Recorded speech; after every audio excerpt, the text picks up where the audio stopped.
Hello, everybody, and welcome to a very special edition of Wednesday Night Madness on YouTube and StreamYard.com. It is Gulliver, Michael Fletcher, alongside the guys Anthony Floyer and Michael Bullock. Uh, well, you got me back. The executive producer is back in the house. Yeah, still a little under the weather, but hey, don't worry, I'm okay. I'm living. That's all I can say. I'm living. I hope you guys um, are also doing really well. Um, Obviously, there's a lot going on in the world.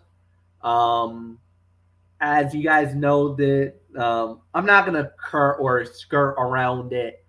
Um, Yesterday, there was a horrific tragedy that went down in Texas. We all know it.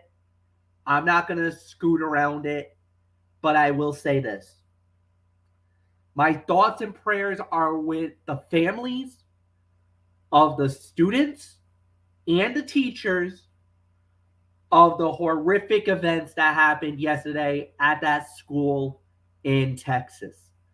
Um, there's no easy way around it. It's triggered a lot of emotions of sadness, of anger, and everything else in few and far in between. And it also spurred very passionate emotions from the broadcasters from all major networks. Doesn't matter where you were, from NBC to CBS to Fox to even ESPN got into it today. Um, and it was also very apparent and was also in the forefront of a lot of the players of the NBA, of the NHL, and of Major League Baseball, from what we saw yesterday as well. All I just want to say is that, again, that my thoughts and prayers are with the families. Um, this isn't, I'm not going to make this into a political thing. We could get into that at another time and another date. I want to think about the victims more than anything else, because these people did not deserve the fates that they got yesterday. And I know I'm not the most religious guy in the room. I know that's more Anthony Florio, but even I don't understand this. If, they always say that there's always a purpose in life, or there's always a God's way or something like that. After the events of yesterday, I don't even know if that it can even be explained, or how is this a purpose in any way. So I will leave it at that. And with that said, we will get into what we would normally get into on this Wednesday night, and that's professional wrestling. And we will kick it off with NXT 2.0. And this is the penultimate event before In Your House that will be going down in about a couple of weeks live. Another premium event or premiere event that will be exclusively on Peacock. And of course, if you are outside of the United States, you fine folks will get to see this on the WWE network. Now, with that said, let's kick it off. We started the whole thing off tonight, last night, with a tag team match, as it was Idris Adelfo and Malik Blade going up against Channing Stacks, Lorenzo, and Troy Two Dimes Donovan. Of course, that's part of the, I guess you could call it the Mafia crew or whatever the crew that Tony D'Angelo has called himself. I guess he's now known as the Dom of NXT. But when it was all said and done, the winners of the bout in 6 minutes and 10 seconds was Stacks and Two Dimes. And after the match, we had to sell the brouhaha. Tony D'Angelo and the crew and Legado del Fantasma decided, you know what? Let's do a turf war. Let's get it on. And it was a 3-on-3 brawl. I loved the post fight. I thought that was fine for what it was worth. As far as this match goes, it was okay. A little too short for my liking, but it served its purpose. It was to set up the turf war between Legado and Tony D'Angelo and his crew. And now we got to sell, it looks like, a good 6-man brawl that could definitely lead into some very interesting things when we get to NXT. Before we get into the NXT in your house. So Anthony Florio, it is yours. I give this about maybe 2.25 for the matches. I thought it was all right. So nothing more to say. It's yours. Excuse me. Yes, indeed.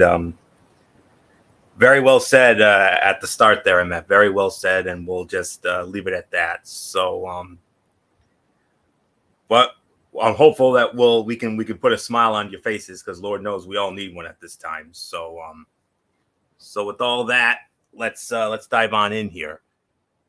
This was a fine opener, but given the matches promised for the night, this was more of a mid-show bout. Stacks and Two Dimes are flat brawlers who still need to find a distinctive style. Blade and Anafi pulled out the only interesting spots in the bout.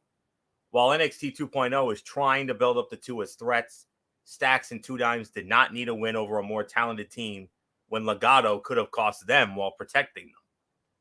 So, yeah, I'll give it 2 to 2.25 stars. I agree with that. So, really not much more to say here. Michael Bullock, I know your mind might be elsewhere right now, if you know what I mean, but in a good way. So, but let's get your thoughts on that opener from last night.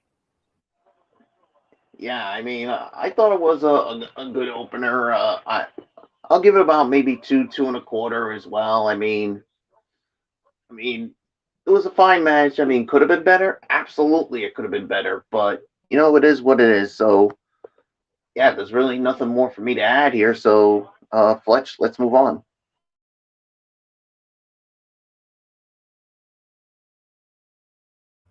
All right, so the next thing that we did have, it was Sanga going one-on-one with Wes Lee. Sanga won the match in 3 minutes and 51 seconds, but here's the one thing that I kind of was like, what on earth? So Exxon Quinn or Zion Quinn, whatever. I mean, Exxon Quinn, Zion Quinn, whatever, shows up. And it looks like he's getting into the face of Wes Lee. Now, everybody knows the problem with Wes Lee and what's going on with him. But if you notice, after the match, Sanga came back out, and got into it with Quinn. Basically, like, you know what? You want to pick a fight? Come on, let's do something. So, and it seems like Sanga is definitely showing the respect to Wes Lee. I guess Wes Lee finally might have himself a buddy with Sanga. I mean, Anthony, we don't need to talk about the match because we know the match was a delicious squash, but Quinn possibly going heel And Wesley might have himself a running buddy now in Zanga of all people. Did that not remind you of 20 years ago when with the Undertaker and Jeff Hardy after that infamous ladder match? Agreed. Yeah.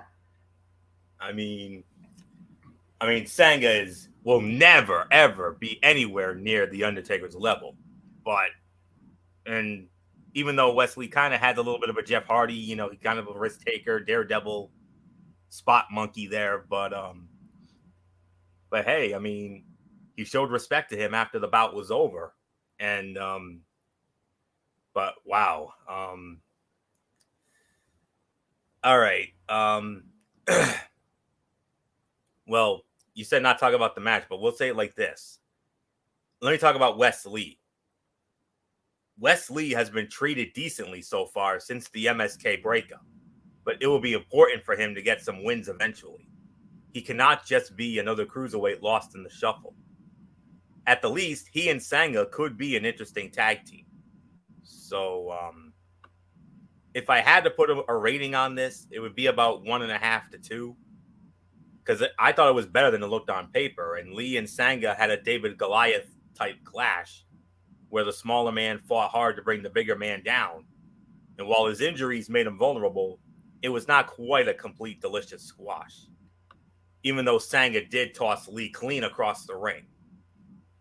And Zion Quinn and Wes Lee possibly down the road. Hey, I wouldn't mind it. That could be a good match. So we'll have to wait and see on that. So not much really more to say. I mean, Michael Bullock, I mean, what about it? I mean, Sanga and Wes Lee almost kind of reminded me, like I said, of that infamous Undertaker Jeff Hardy moment after that epic ladder match they had on that Monday Night Raw almost 20 years ago. Yeah, it did remind me of that. I mean,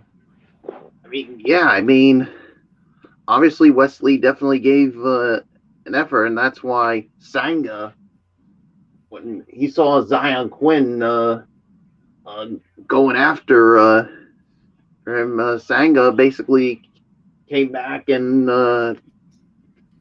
got rid of him. And could it be, like you said, some kind of a bond between the two? Well, we'll just wait and see. But yeah, I mean, Wesley, I mean, they've used him all right during the ever since the whole MSK breakup. So how much further can it go? We'll have to wait and see. So yeah, there's really nothing more for me to add here. So let's move on, Fletch. Yeah, you know what? Like I said, I'm a little surprised that they actually did that. I thought they were going to do something different, and it is what it is. So we'll see what happens there.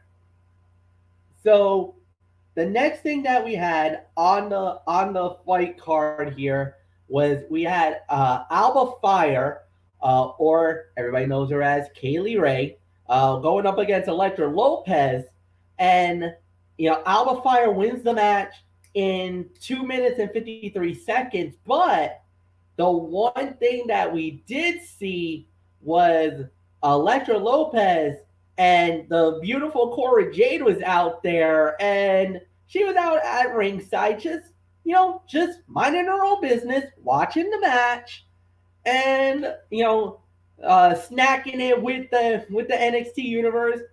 Trust me, if I was there, I probably would offer a Cora on my popcorn too. I would not. I would definitely would have not mind hanging with that baby girl. She's actually a really good wrestler and very very nice individual from what I've been told. But Mike Bullock, Alba Fire wins the match. Solid. But that's not the thing that's setting it up. It looks like they're setting up Elektra Lopez versus Cora Jade now 1-on-1. Yeah, that I'm interested to see what happens. I mean, with this Cora Jade and Elektra Lopez, and Cora Jade's not going to be intimidated by Elektra Lopez. I mean, look at it. I mean, Cora Jade hung around with Natalia, so much so that she never gave up. She just passed out from being in that submission too long, and definitely earned the respect of Natalia. So if Elektra Lopez tries to take Cora Jade lightly, she could be making a huge mistake. So we'll wait and see what happens. So nothing more to say. Fletch, it's yours. Yeah. You know, the thing is that at the end of the day, I just don't know how it's gonna come out or how it's gonna play out. I think it's gonna be very interesting to see, but yeah, I mean, I think this is gonna be an interesting matchup. This is gonna be more of a possible. This could either be Cora's big moment to fight someone like an Electra Lopez who is somewhat established, or this could elevate Electra to basically become a major player, not just a valet or a just that side member of Legado del Fantasma. I mean, I think that's the best way to say it. So we'll have to wait and see how it plays out. But yeah, I'm a little intrigued to see Electra versus Cora. I'm a little intrigued. I want to see where this goes before we get there. I mean, they threw the first part at it when I'm gonna say it.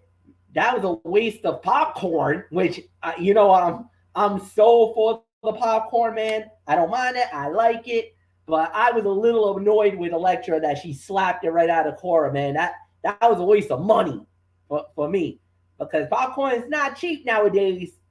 That's all I'm saying. Florio, it's yours. Um, this was an interesting match, but Electra Lopez continued to develop slowly. She dominated the action here, but did not make much of an impression.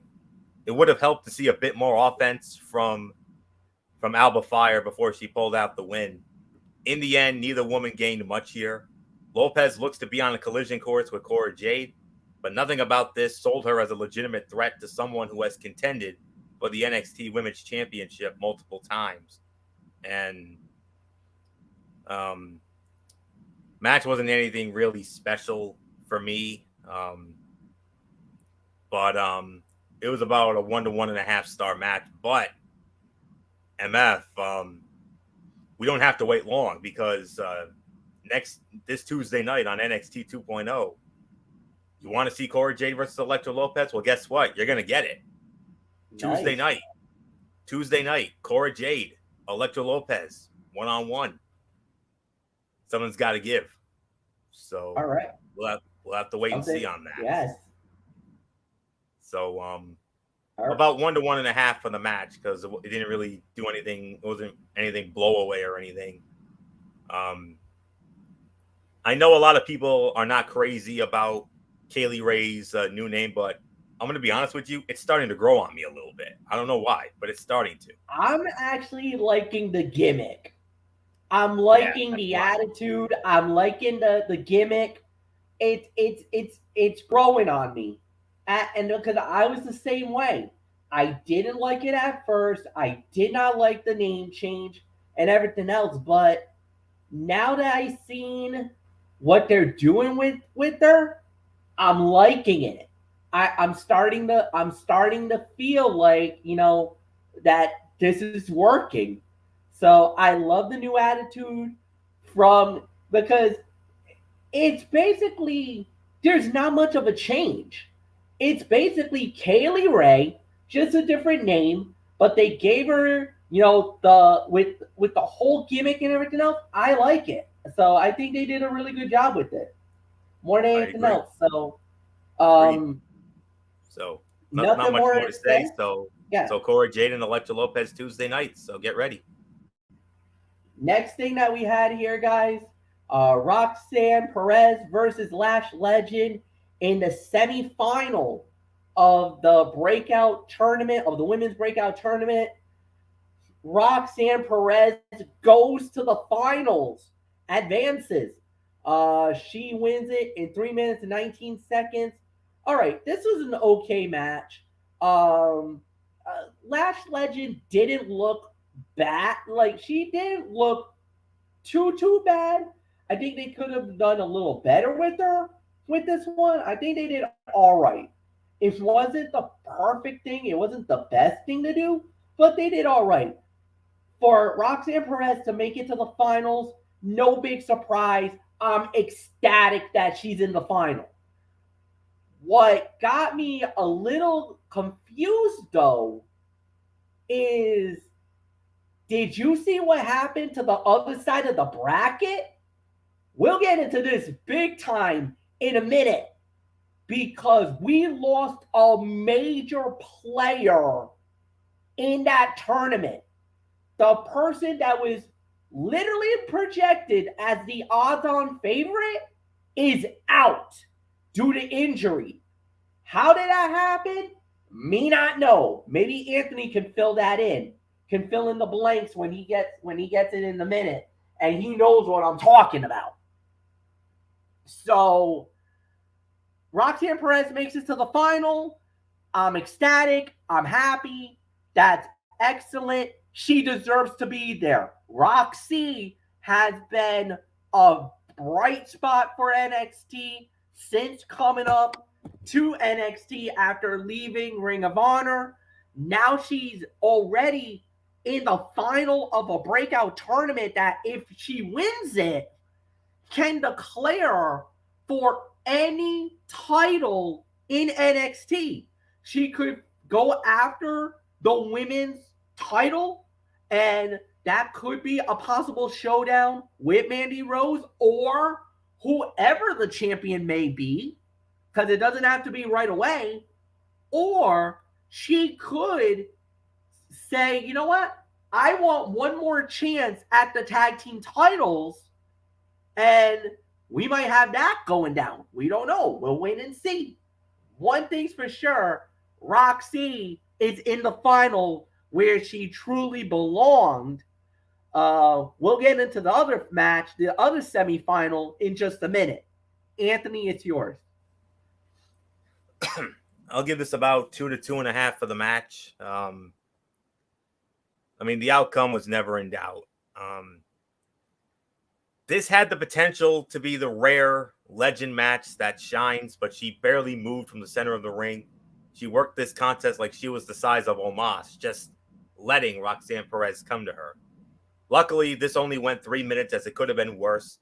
The right woman won, and now Roxanne Perez is now suddenly the favorite to win this women's breakout tournament. And if she does win, I believe she should be the woman to dethrone Mandy, to end the reign of Mandy Rose as NXT Women's Champion.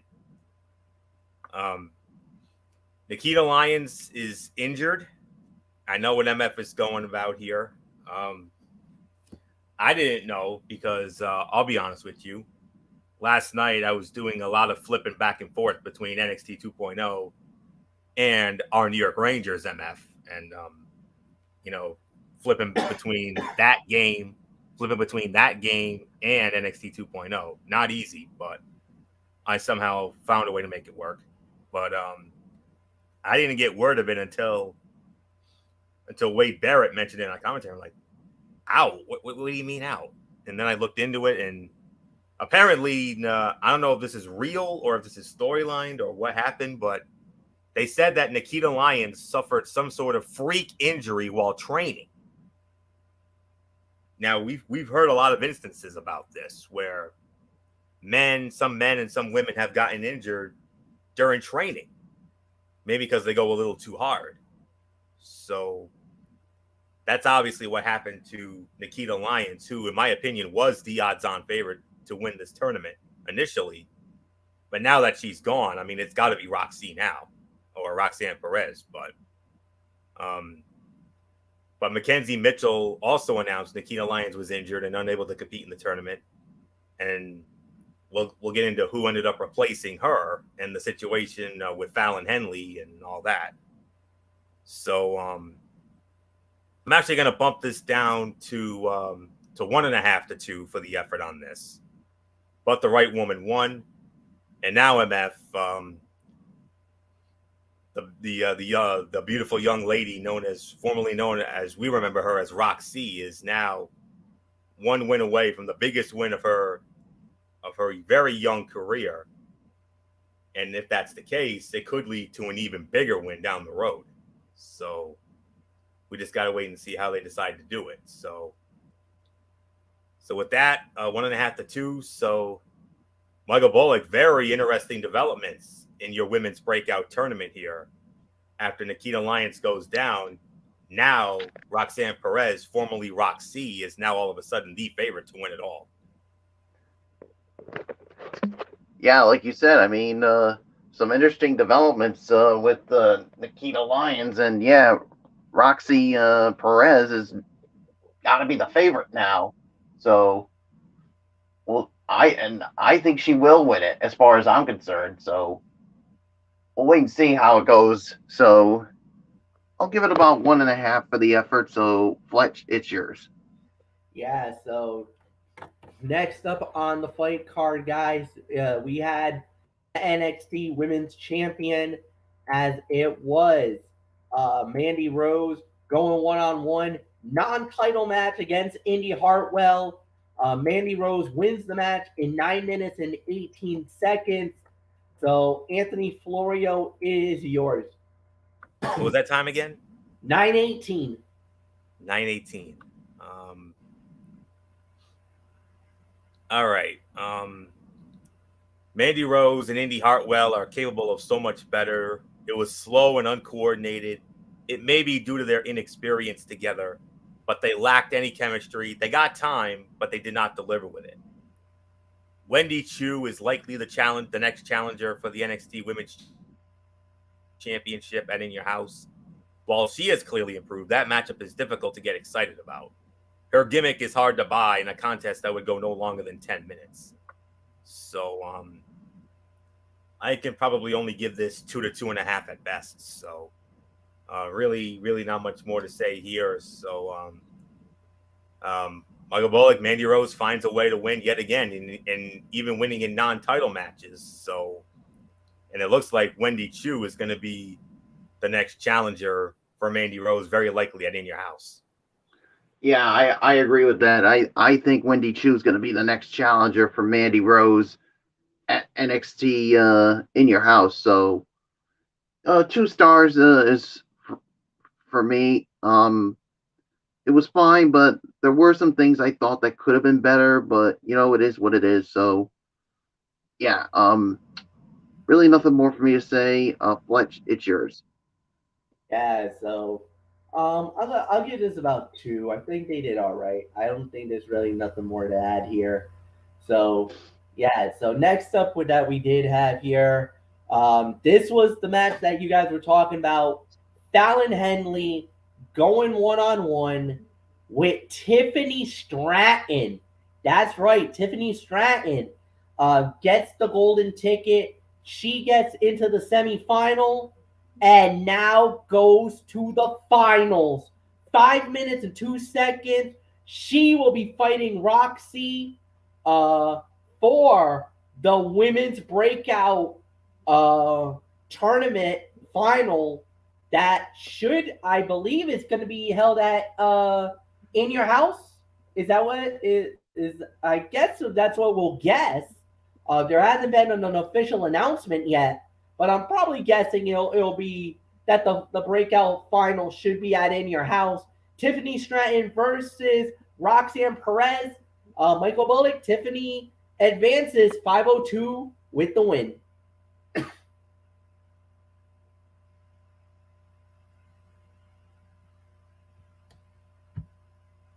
Bullock? I think he muted his mic. Oh, sorry. Yeah, sorry. Forgot to unmute my mic. Yeah. What else is new with that for me? So that's okay. Yeah. So yeah. Yeah, I'll give it about 2 stars at best. I mean, it was fine for what it was. Obviously, with this being a last minute replacement here, so yeah. So we'll see what happens now that now that Stratton's now got the ticket to the finals. So nothing more for me to say. Fletch, it's yours. Yeah, no doubt. I get it why they put Tiffany Stratton there. I mean, she probably would have been the next best girl to be in that. And I actually don't mind the the matchup.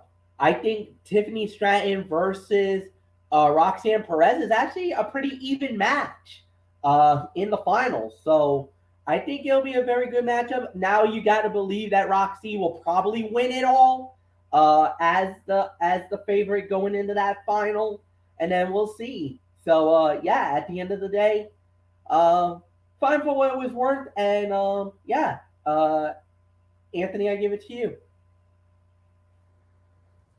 I can confirm that I found it on the Wikipedia page for it that this women's breakout tournament final is listed. So it looks like it will be at In Your House. So which I had a feeling it would be.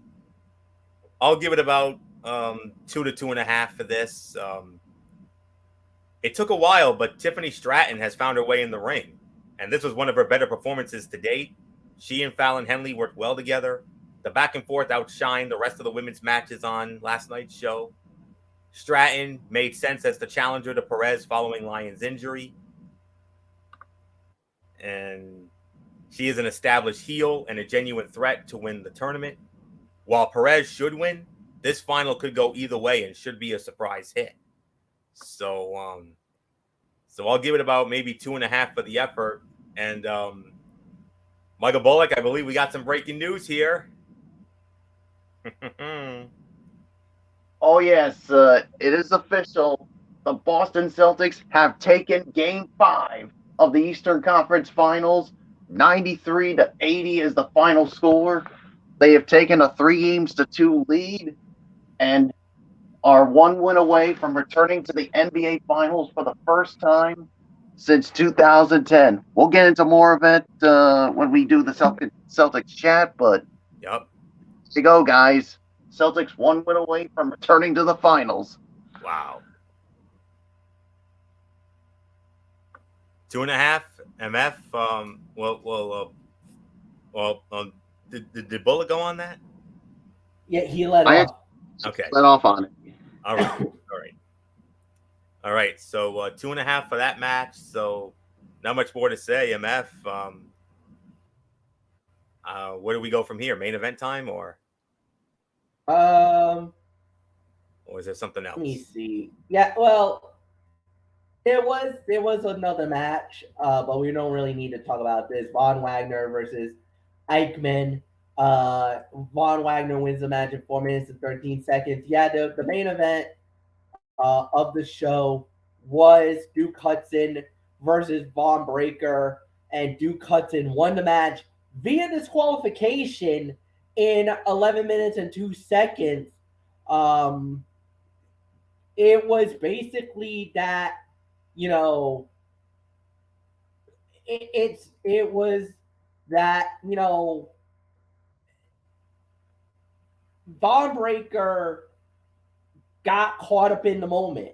Joe Gacy and the manipulations and everything else. And sure enough, uh, they brought in a chair, and the next thing you know, Breaker used it on Hudson. The referee was there to see it, called for the bell. That was a DQ. And the thing is that this is one of those type of moments that if you're Duke Hudson, that's great for him. Great win for him. That helps him out. And it also adds another layer to the story of that the thing is that Breaker's really got to be careful now.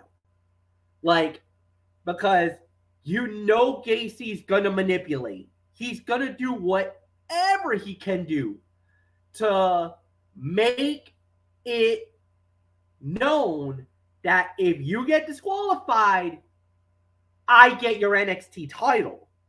I become the new NXT champion. And this is the biggest threat that we've ever had. And we're like, going into it, we're like, oh, you know what? Nah, Bomb's going to win. Breaker's going to, Braun Breaker's going to be fine. He's going to win it. With this DQ element into play and the way that you've seen the manipulations, guys, there's a legit threat here that we could have a new NXT champion. Even though I don't think it's going to happen, but we got to put that in our heads that Gacy was able to manipulate Braun Breaker so easily to make that mistake that if he does it at In Your House, we got a new champion. So, interesting bit of storyline. By default, it was the fight of the night, even though we don't really are really excited for these type of endings. But, Anthony, you kind of have to start thinking, and at least in the back of our mind, even though I think we all agree Breaker's going to win, but Gacy is getting into his head. Not a good thing to do on the penultimate of In Your House. Well, what was that time of that fall again? Excuse me, 11:02. 11:02. Well, we'll probably have to call it an NA. However, this was the best match on the show by far. Braun Breaker and Duke Hudson have serious chemistry, and we're not afraid to pull out some major spots to sell this as a big match. The heel dominated the early stages of the action, but he sold well for the champion's comeback. The story was sold well here as the title holder did not suddenly develop a mean streak. He just got outsmarted when he diverted his attention too much. It now looks more likely Gacy can get a rise out of the champion and win. So there isn't really much more to say on that. So even though it's really an NA, if I had to put a rating on this, I probably would give it about 3.25 stars or so. So there isn't much more to say. Michael Bullock, I believe your NA rule comes into effect here, even though it was the fight of the night, despite it. Oh, yeah, it was the fight of the night, despite the NA. And if I were to put a rating, I would give it 3.25 as well. But, yeah, like you said, Joe Gacy is in the head of Braun Breaker, basically reminding him, if you lose, if you get disqualified, I get your title. So just basically reminding him of it. So yeah, so there's really nothing more for me to say on it. So Fletch, it is yours. And I want to say hello to some very special fans out there who might have just watched some NHL hockey. We had some overtime hockey as the St. Louis Blues stays alive in the series, knocking off the Colorado Avalanche, putting them away in overtime 5-4. Listen to this, guys. St. Louis was down 3-0 in the game, came back to tie it. Then Colorado went up 4-3 on them with less than a minute left in the game. St. Louis gets the game tying goal. We go into overtime, and the Blues wins it 5-4. Series now 3-2 for Colorado. They still got another shot to close the series. This is another one of those up 3-1 situations, and St. Louis has saved one elimination game. Now they go back to St. Louis to try to force a game 7. Oh boy, we got ourselves a series in that one. So, all right. Overall review time, Anthony Florio, you lead off. I will give this about 5 to 5.5 out of 10. I mean, typical NXT show. I mean, we had way too many short matches, and the one good match ended in a DQ. So, I mean, because there was some storyline progression, little angle advancement. So that was a positive, but I can only give it 5.5. Hopefully Tuesday's go home show for In Your House will be better, and that's all there is to say. 5.5. Bullock, it's yours.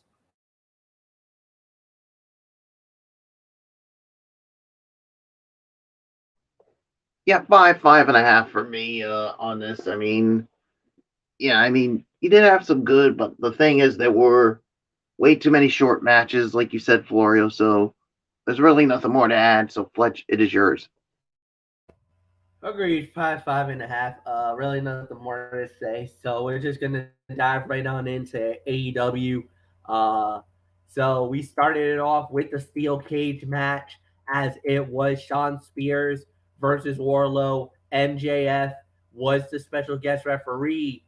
Wardlow won the match in 6 minutes and 47 seconds because Shawn Spears basically knocked out MJF with a steel chair. That actually brought Bryce Rensburg to be the secondary referee. He got in, and that was right at the point where Wardlow basically went on a power bomb symphony right before our very eyes. It was a thing of beauty. I loved it. But we also got the payoff, guys, because Wardlow was able to meet the demands that was laid out on him. He finally gets his shot at MJF at Double or Nothing on Sunday night. And more importantly, an AEW contract is on the line for Wardlow. If he wins and beats MJF, then he gets a full-time, guaranteed AEW contract with the company. So I thought this was fine. Good storyline progression. There was really nothing more to say. Anthony, it's yours. I give this about maybe two and a quarter stars. Yeah, that's about right. AEW has done a phenomenal job of building Wardlow into a bona fide star, but a good deal of his success in the role of babyface can be attributed to just how insufferable a heel MJF is. The Salt of the Earth was fantastic here, riling the crowd up via his partiality. When he caught the errant chair shot from Shawn Spears, the arena erupted, and with good reason.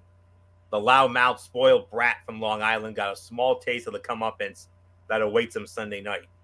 Wardlow standing tall on top of the cage, looking down at the man who has made his life a living hell for the last 4 months, was a great visual and a hint of things to come. I'll give this 2.5 stars, and that's really all there is to say on that. So, not much really more to say here. So Michael Bullock, MJF got knocked out, brought a traditional referee in. Wardlow gets the win, and Sunday night, I hope they put a tagline on the ticket: "See an idiot get pounded," because that idiot is going to get pounded, and we're going to enjoy every damn minute of it. Yeah, that little turd known as MJF is going to get what's coming to him for making Wardlow's life a living hell with all these ridiculous things he's done with the no theme music and all this other stuff, including calling him a name that I'm not even going to bother saying because it's basically an insult to everybody. So I'll give it about maybe 2.5 here. So, and like you said, now, he gets his match with MJF, and what's on the line? A full guaranteed AEW contract. That's the only thing left. But Fletch, what happens if Wardlow fails? He's gone. Basically, MJF gets to terminate his contract. The contract that basically, remember, MJF owns the contract. He owns the rights to Wardlow. Wardlow basically is fighting for his freedom. If he wins that match, he's literally fighting for his freedom, because if MJF wins, then basically MJF can terminate him. Basically, this will be the last we ever see of Wardlow come Sunday night. And that's basically MJF's way of saying you're fired. You're fired. And yep. And of course, MJF will say, and there's nothing Tony Khan can do about it. Unfortunately, in this instance, there isn't anything Tony Khan can do. Tony Khan can't do nothing about this. This is like the one time. This is like the one time, Fletch, that Tony Khan's got his hands tied behind his back. Yeah, but I will say this. And MJF controls the situation. Yeah, but here's the thing: if Wardlow wins, the first person I know we will see is Tony Khan with that contract in his hands for Wardlow to sign. And at that point, there will be no ifs, no ands, no buts about it. He will be truly all elite at that moment. You'll even see the caption, Wardlow is all elite very, very soon if he wins on Sunday night. If he wins on Sunday night, we get that infamous, legendary, that's now become very meme worthy in circles. That particular superstar is all elite. You will get that graphic, and Wardlow could be all elite if he wins on Sunday. All right. With that said, next up we had was Jon Moxley and Eddie Kingston versus the Private Party. Moxley and Kingston wins the match in 7 minutes and 20 seconds. But then after that, all hell breaks loose. We had a brouhaha, to say the very least. Anthony Florio, dear Lord, this got way too crazy. It sure did. And Mark Quinn and Isaiah Cassidy put up a valiant fight, but the tenacity and ferocity of Jon Moxley and Eddie Kingston proved too much, leading to a win for the babyfaces. Probably about 2.5, 2 3/4 for the match. It'll be interesting to see how the competitors factor that element into the wild, chaotic brawl that will conclude the rivalry Sunday night in Vegas. Also of note will be the manner in which the BCC and their partners coexist, or if they coexist. The feud has been far from the most intriguing or engrossing on AEW television, but the match itself should be hellishly fun. And, we're just going to have to wait and see what happens. So there isn't really not much more to say on that. So 2.5 to 2 3/4 of a star. And Michael Bullock, we got a little sample of what Anarchy in the Arena is going to be like Sunday night. Yeah, I mean, we just got the first look of what it could be like with that match Sunday. But yeah, 2.5 to 2 3/4. I mean, obviously you wanted to give Moxley and Kingston some momentum going into that match, and the brouhaha with the Jericho Appreciation Society and Moxley, Danielson, Kingston, Santana, and Ortiz this was like the appetizer. The main course is definitely coming on Sunday. So, yeah, there's really nothing more to say. Fletch, it is yours. Yeah, this is about 2.5, no doubt about it. Solid match, solid match. Chaos running amok. That's all. That's all I'm going to say about that. So we'll definitely get into the next thing that we did have. This was going to be a highly anticipated tag team fight. FTR versus Roppongi Vice, which is Trent Beretta and Rocky Romero. These two guys were running New Japan at one time as junior heavyweight tag team champions. Well, they were going up against one of the top teams in the world with FTR. And the fight gets thrown out, deemed a no contest in 10 minutes and 12 seconds because, well, for Anthony Flair and Michael Bullock, I'm about to go professor mode for you boys because we had an invasion from New Japan Pro Wrestling, Jeff Cobb, and the great Kago Khan, known as United Empire. And this is Will Ospreay. This is Zack Sabre Jr.'s crew. This is one of those crews that has been terrorizing New Japan Pro Wrestling for about the last year or so, and they just picked a fight with FTR. Oh my goodness. Remember that little forbidden door that just swung open? Yeah, that's one of those moments. Oh my God.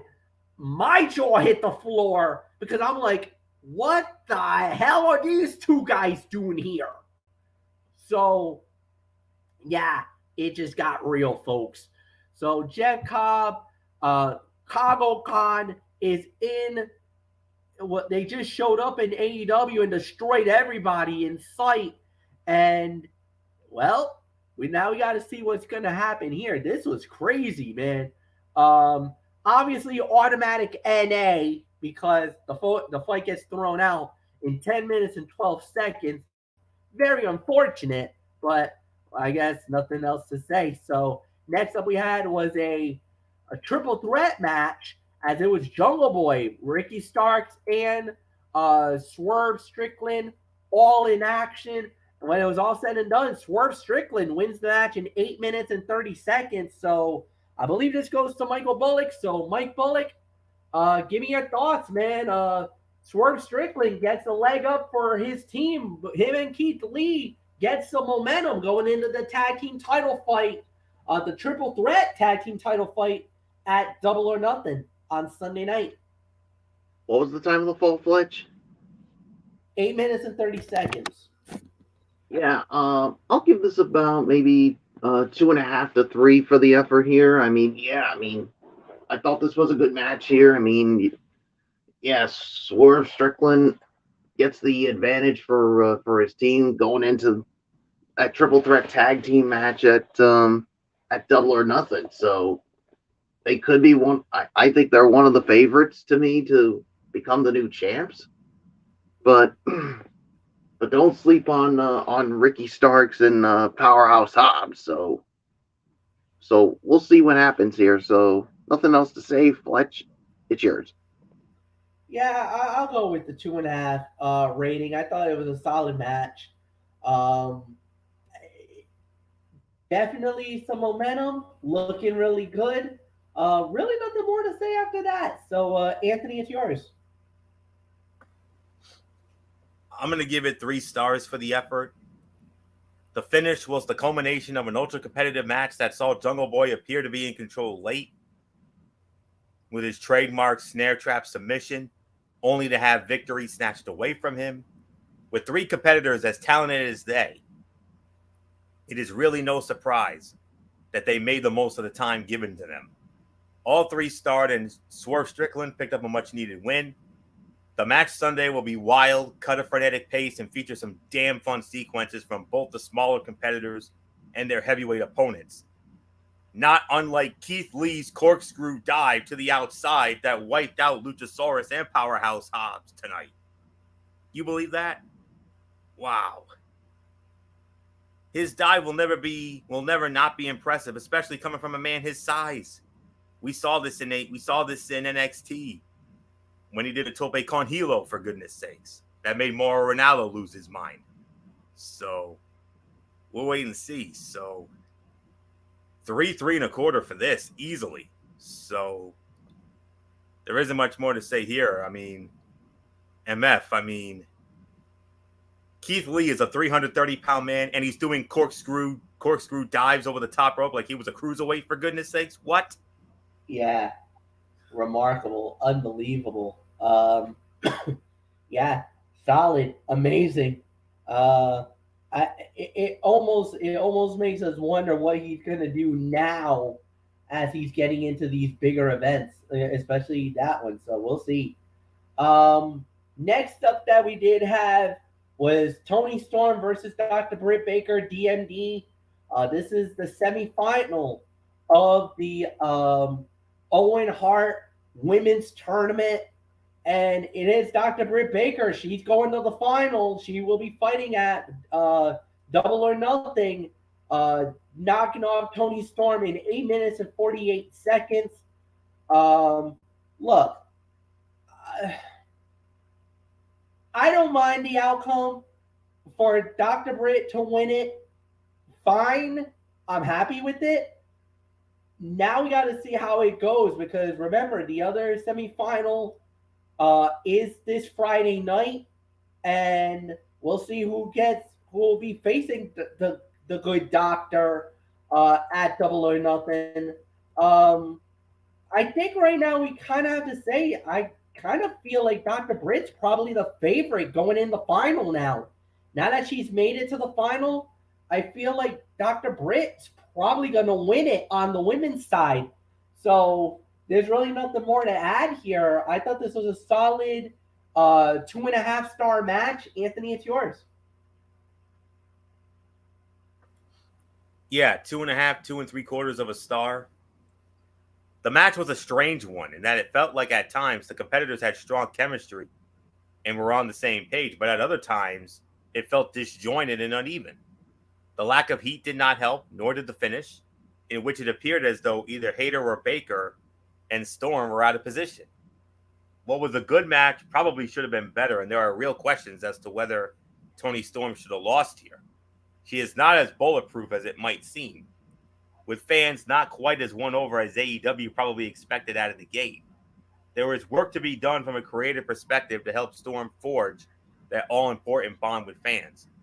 Booking her to be the latest babyface to predictably fall prey to outside interference and lose to Britt Baker is not the way to go about accomplishing that feat.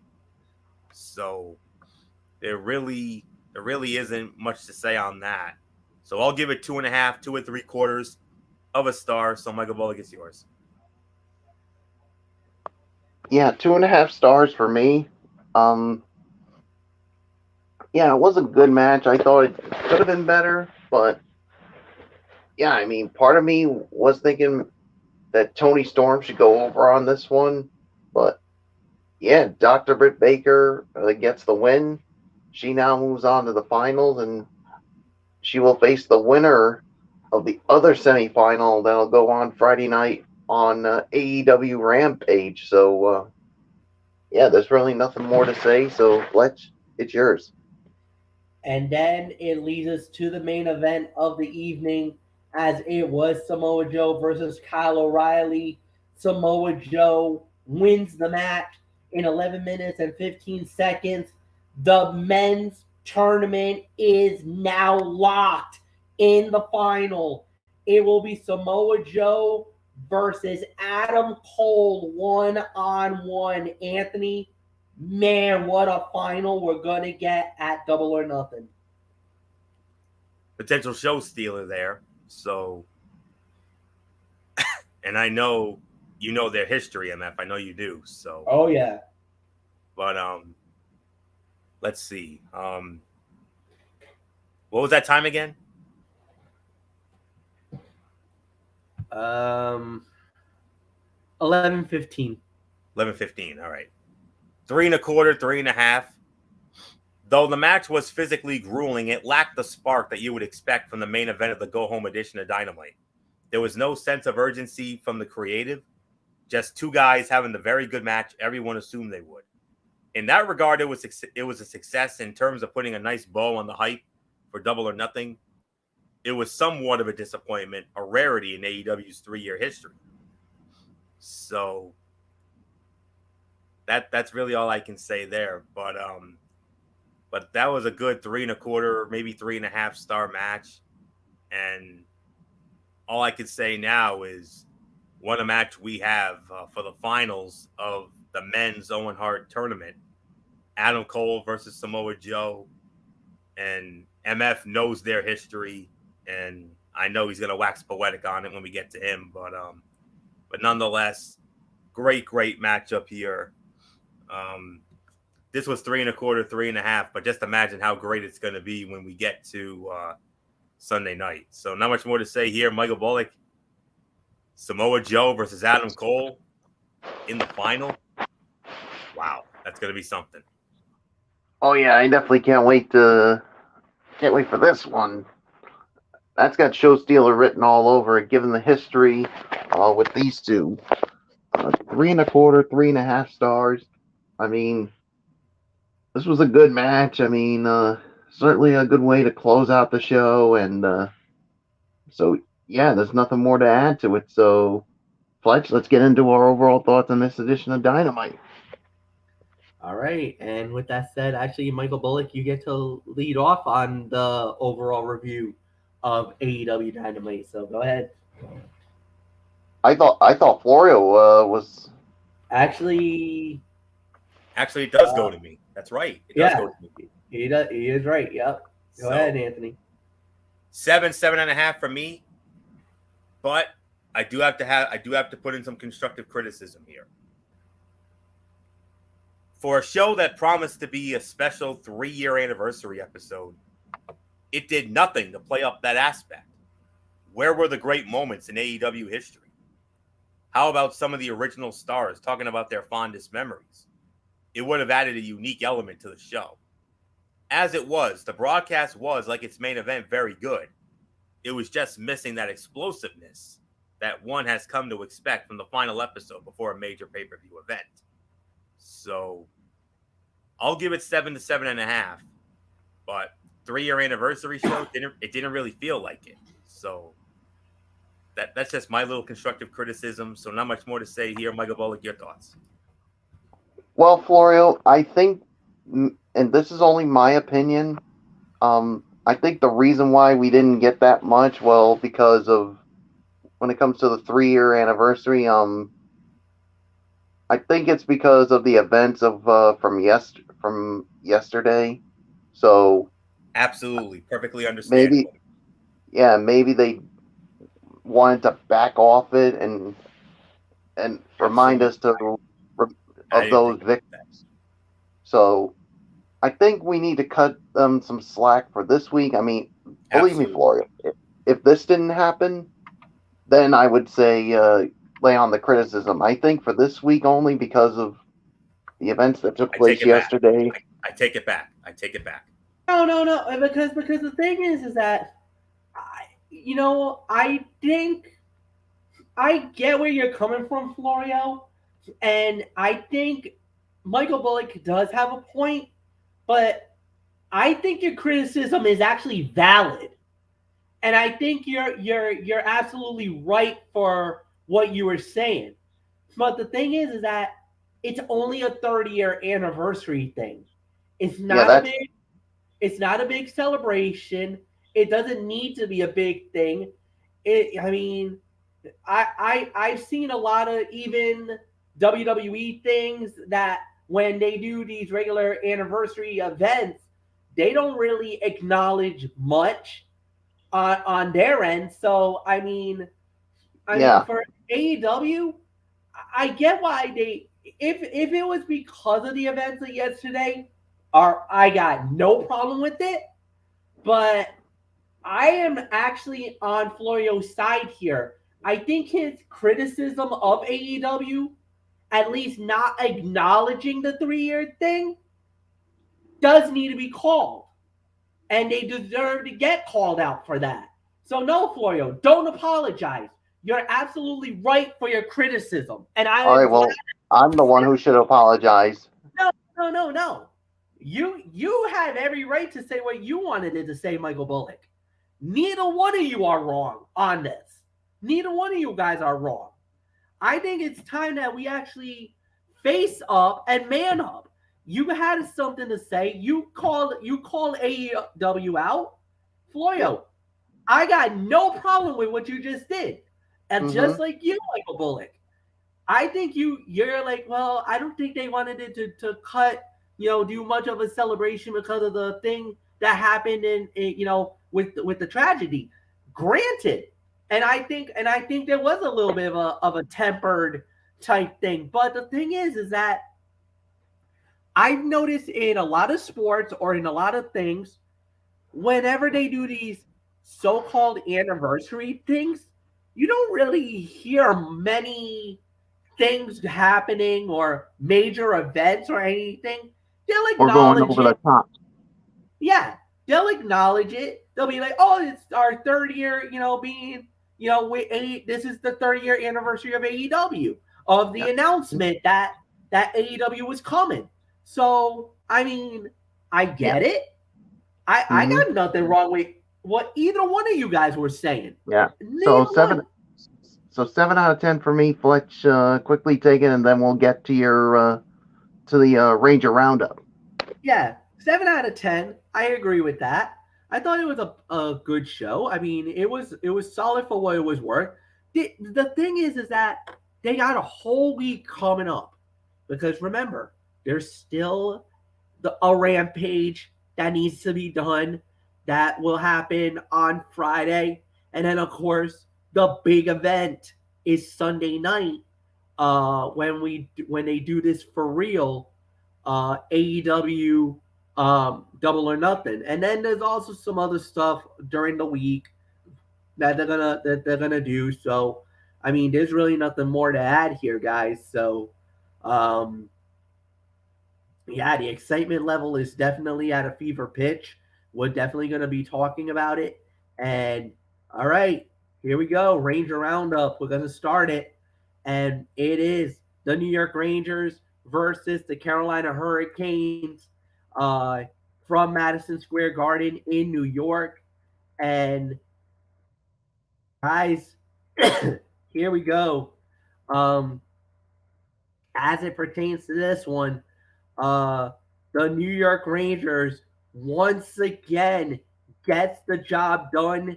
We now have a tied series. The Rangers won it last night by the final score of 4-1. Here's how they did it.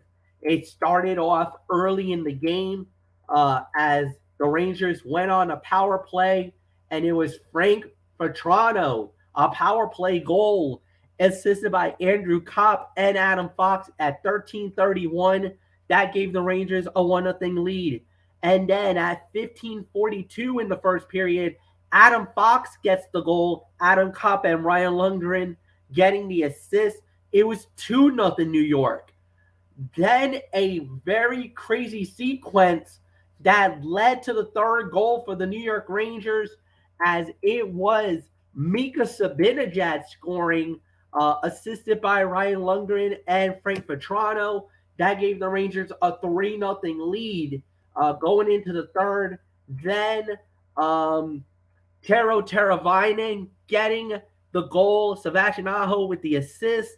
That made it a 3-1 for advantage for New York. And then Andrew Kopp scores, assisted by Ryan Strome. That was the 4-1. That gave the Rangers the victory. And the New York Rangers has come back from 2-0 down to tie the series. And now we are in a best-of-3 situation. The 3 stars of the game, number 3 star was Frank Vetrano. Number 2 star was Ryan Lundgren. number one stars was Andrew Kopp. When it was all said and done on this one, guys, really the biggest takeaway was that it was basically a very even matchup, but New York dominated the level of play, especially in the way that they handled it. Of course, the power play was definitely big for the Rangers this time around. 1 of 4. With the power play goal early in the game. They were blocking shots. They were taking the puck away in the game. They actually, and they were out hitting the Carolina Hurricanes. They were just the more aggressive team. It looks like the reaction from Domi, the actions that he did against Lundgren, did indeed wake up the New York Rangers, and they played angry. They were coming out very hard hitting, and one of the big moments in the game was that Ryan Lundgren lowering the boom on Max Domi, and it actually led to a penalty it led to a fight, but more importantly, an instigator penalty on the Carolina Hurricanes that led to the first goal of the game, the power play goal for the Rangers. And it also was a major because it was 5-minute major for fighting, a 2-minute instigator, and a 10-minute misconduct. That really helped the Rangers out, and that's why they jumped out so quickly, because one of their best defensemen for Carolina was basically riding on the pine for 10 minutes because of his actions after Lundgren hit Domi. And oh, by the way, it was a legal hit. That was the other thing that Carolina was complaining about, was that it was a shot over that it was a head shot, forearm to the head. But here's the thing: the point of contact was because Domi actually lost his skates. He was actually on the way of falling down, so that kind of caused the positioning of Lundgren hitting him. It wasn't an illegal hit. It's just that the positioning of the body and everything else, even the referees and everybody else, they were like, nah, Lundgren actually didn't do anything wrong. Is that because your guy lost an edge, he was stuck in a situation that if he was standing upright, it would have been a perfect legal hit, a shot to the shoulder or the chest. That's perfectly legal. There's nothing wrong with that. Rod Brendamore definitely disagreed with it, voiced his displeasure with the NHL officials about that.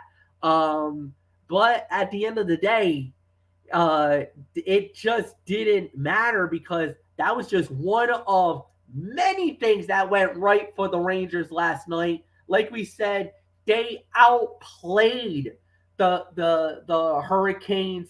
And Anthony Floyo, as I give it to you so that you can give us your stars of the game, the Rangers comes back from 2 games down.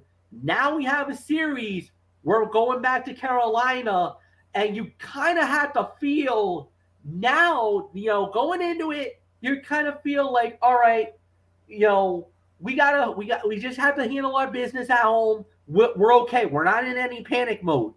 The job is done. They got the 2 games we needed. We needed 2 games. We got them back. Now, can we figure out this puzzle in Carolina that could give New York real momentum, 3 in a row, and an opportunity to close them out in Madison Square Garden on Saturday? Well, I'll let you know in just a moment. But Igor Shesterkin, first things first, 30 saves, 31 shots. Another standing on the head type performance for him. Zibanejad had the goal. It was a power play goal, Sam Rosen. So, and I know MF, you uttered that when you called it. And he also had 9 face-off wins as well. So, Zibanejad definitely on my list. Andrew Kopp, a goal, 2 assists. He also had 2 takeaways. He also won 5 face-offs. And then from there, Alexis Lafreniere, 5 hits, had 2 takeaways. Tyler Mott, 4 hits, 2 blocks, 2 takeaways. Frank Vetrano, goal and an assist. He had 3 blocks, 2 hits on the night. And Strome with an assist, had a hit. And Keandre Miller, 4 hits, a block and a takeaway. Adam Fox had 3 takeaways and a block, along with a goal and an assist. Big night for our Norris Trophy winner. Trouba, 2 hits, 2 takeaways and a block. Ryan Lindgren, 2 assists. He had 3 hits, a block and a takeaway. Justin Braun had 2 takeaways and a block. And definitely the defense, they shut down those power plays. I mean, they killed those Carolina power plays very well. That helped the cause, no question about that. And they had to get the crowd in it early. They did just that. And we took care of our business. Now we got to go there. But for the Carolina Hurricanes, let's see. Jordan Stahl, our old friend. No, Jordan Stahl was a Penguin. That's right. He didn't play for us. It was Mark Stahl. That's right. Jordan Stahl he won 11 faceoffs. 11 faceoff wins for Jordan Stahl. Also had 3 hits and a block. Vincent Trocheck, 8 faceoff wins, had 3 hits. Sebastian Aho with an assist, won 6 faceoffs, had a hit. Tara Vinen with the goal, obviously. Svechnikov with a couple hits. He had 2 hits, 2 takeaways, and a block for him. Lorenz had a couple hits. Brett Pesce, 5 blocks. Great performance from him, had a hit. Brendan Smith had 5 hits. Brady Shea, another former Ranger, 3 blocks and a takeaway. And that's really all there was for the Carolina Hurricanes. Of course, the advantage will be theirs because we're going back to Raleigh. So, which has been a house of horrors for the Bruins and the Rangers. They're 6-0 there as of right now. They're a much more aggressive team there. And I'm hoping after what we saw tonight in the NBA, which we'll get into in just a moment, I'm hoping that the Rangers can do exactly what happened in the NBA tonight for that particular road team. Take their crowd out of it, and just all we have to do is just do what we did in New York. That's all there is to it. I mean, the only difference is, like I said, the most important thing is to take the crowd out of it as early as possible.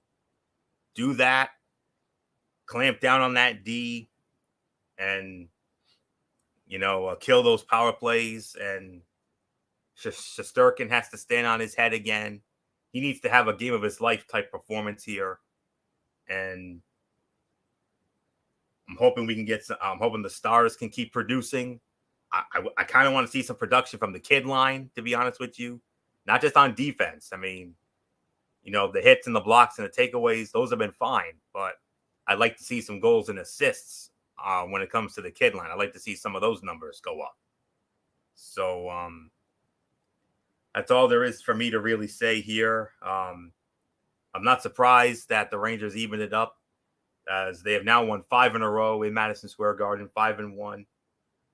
But this is the only way we can win the series, MF. The only way to win the series is we have to get one in Raleigh. It's very tough. It's a house of horrors. But I got a hunch we're due. I have a hunch we're due. So I'm praying tomorrow night they get it done.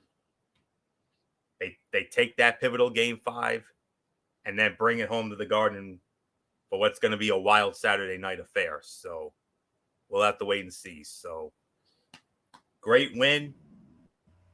Now get it done in Raleigh. Yeah. Like what we saw in the NBA tonight. Because Bullock Celtics, MF, they had a very tough task ahead. And they had the only way they could win their series, the Eastern Conference Finals, is they had to steal one on the road. Guess what? They actually did it. Hopefully the Rangers tomorrow night can do the same thing. So not much more to say, MF. Let's get into what's going to be, as of right now, the most exciting Celtics chat to date, but it could lead to an even more exciting one come Friday night. Yes, it can. The Boston Celtics are now 1 win away from going to the NBA Finals. They take a 3-2 series lead on the Miami Heat, stealing it 93-80. And the thing is, guys, the Celtics absolutely dominated this. When it comes to their shot selection, the 3-point selection, basically they were even on the rebounding. Of course, Miami out rebounded them on the offensive glass. That's the one thing I think the Celtics is going to have to clean up. But other than that, there's a couple of moments where Boston kind of needs to clean up a little bit here. The points in the paint, Miami won that battle 40-36. Fast break points, Boston won 13-5. Total turnovers, 15-12. Boston had 15 turnovers. You got to clean that up a little bit. Not much. You got to clean it up a little. Off the 15 turnovers that caused 14 points for Miami. Off the 12 turnovers that the Heat did, 17 points for Boston. They made Miami pay when they made those mistakes. Assists, Boston won that battle easily. Steals was almost even. The block shot 7-2 advantage Boston. But more importantly, here's where Boston won the game. Boston shot 47% from the field. That's an unconscionable amount. That's unbelievable. Amazing. Miami, 32% shooting the whole night. 3-point shots. Boston, 10 of 33 for 30%. Miami, 7 of 45, 16%. You can't win a series if you're shooting that horrible. That is absolutely atrocious. Michael Bullock, your Boston Celtics are now on the precipice of going to the NBA Finals. 1 win. They're 1 win away. One more. From going to the finals. And if I just gotta do one quick thing here, guys. One more. And just think, guys. How you doing, man? Oh man, and just think of where this team has come from. I mean, back in January, this team was a game under 500, and many people were thinking, "Oh, it's going to be a lost season. There's no way they could bounce back from this." Well, they did, and they swept through the Brooklyn Nets.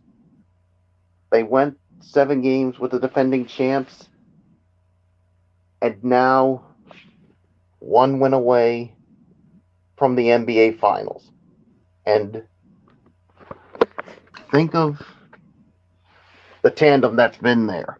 Jason Tatum, Jaylen Brown, Marcus Smart, who's been part of that team. That's, of course, that was part of Brad Stevens when Stevens was the coach. They have yet to get to they've gotten to the conference finals before, but they yet to clear that next hurdle. And they can do that Friday night. I mean, the first half was a little bit ugly,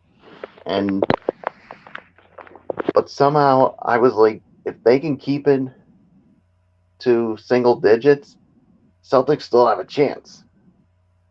And that's what they did. They picked it up, especially in the second half. I mean, a lot of guys contributed. Al Horford. Jason Tatum did pick it up in the second half. Same thing with Jaylen Brown. And a lot of contributions from the Celtics. And Friday night, TD Garden, they can punch their ticket to the NBA Finals for the first time since 2010. All you guys got to do is just continue doing what got you to this point. And you just got to do your job for this game,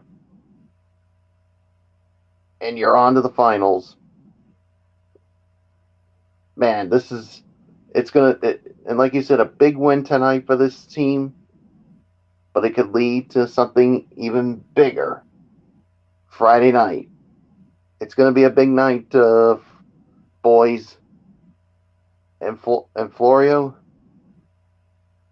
I think we should do like what we did Monday night.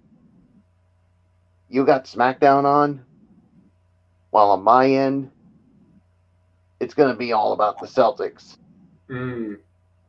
So, man, it's going to be exciting, boys. Better believe it. Like I said, all the Celtics have to do is continue doing what they're doing, and they're on to the finals. So Fletch, I mean, like I said, back in January, this team was a game under 500, and no way people were thinking, can they even just make the playoffs? Not only they did, but now here they are in a spot of possibly heading to the NBA Finals. And like I said, you think of that tandem that's been around: Tatum, Marcus Smart, Jaylen Brown, and even Al Horford, for that matter. And when Brad Stevens was the coach, and they had yet to take that next step to the finals, and it's within reach, and they came so close in 2018. And to those guys, you need to think of that and figure this time around, we need to finish it. So I cannot wait. So Fletch, let's wrap it up. All right. Unfortunately, guys, I'm done for the week. I will not be back for anything. Anthony Florio will be taking it over. So, Florio, I know the future content. I don't know if there's going to be a Strictly Sports, or I should say a TXN Sports World tomorrow. I mean, there's nothing really. I mean, the only realistic thing we would do would be the Ranger Roundup. So Friday is going to be Cerebral Smack Talk. This time it will be hosted by Anthony Florio. He's going to have the AEW Rampage. He will have SmackDown, and of course the preview for Double or Nothing. So, and of course, let's not forget the Celtics chat on top of that. And Celtics chat, and possibly could we be crowning the new Eastern Conference champions, Boston Celtics, on Friday? Could we? It's possible. Very much so. So we'll see. So with that said, for Anthony Florio, for Michael Bullock, I'm Michael Fletcher. Thank you so much as always, guys. The Tone 25 will be the spot to be on Friday night. Possibly a celebration. Who knows? Until then, God bless. Be good to each other. And you know what? I haven't done this in a long time.